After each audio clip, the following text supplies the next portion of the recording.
a single bouquet of tulips. For Duan Tianlong, the sight of these petals triggers a visceral physical collapse. Despite his status as a high-level executive, the flowers leave him breathless and paralyzed. Hua Qingling delivered them, and the consequences were immediate.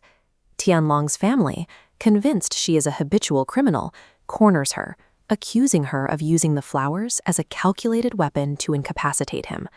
The flowers actually came from Zhang Yan, Tianlong's ex-girlfriend.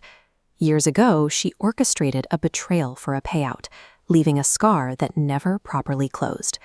8 years later, Tianlong lives with the symptoms of that moment.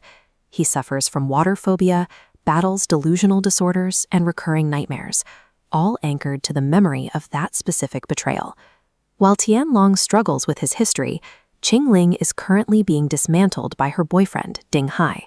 He is systematically exploiting her loyalty, pressuring her for money to fund his own MBA. These two are both stationary, unable to move forward. One stopped by the memory of an old lie, the other by a deception happening in real time. Qingling believes that the only way to stop a memory from recurring is to look at it directly. She orchestrates a meeting between Tianlong and Zhang Yan, forcing a confrontation he has spent nearly a decade avoiding. When Tianlong tries to flee, Qingling physically blocks the exit. She demands that he stand his ground and hear the explanation he was never given. Zhang Yan confesses. Her betrayal wasn't an act of malice, but a desperate choice made at 18 to pay for her mother's life-saving surgery. She has spent years in prison and lost her mother anyway. She is here only to ask for release.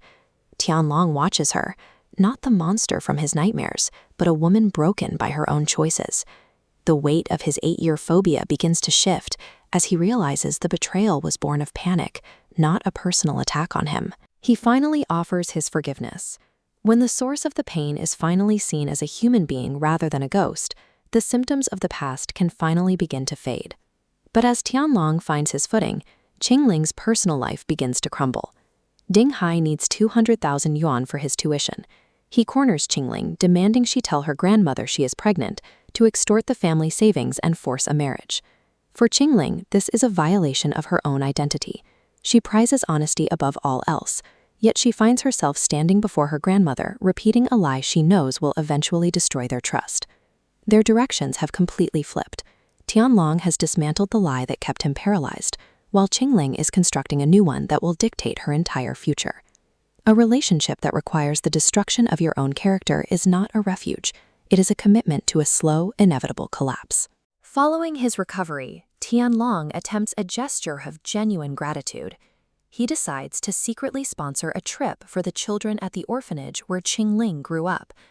These children have held a specific dream for 3 years, to see the Great Wall. Tianlong's gift is intended to fulfill that longing without fanfare. But this chart illustrates how a private gesture becomes a corporate strategy. A jealous rival leaks the sponsorship to the press, transforming a quiet act of kindness into a series of public PR metrics designed to boost the hotel's image. Qingling is devastated. She believes orphans deserve dignity, not to be used as a backdrop for a billionaire's reputation. She views the media leak as a gross exploitation of the children's private lives. The fallout is severe. A conflict arises between them that has nothing to do with their own feelings, but everything to do with the toxic people in their inner circles who are manipulating the narrative. Healing from the past is only half the battle. To build anything that lasts, you must also identify and remove the people in your present who are profiting from your silence.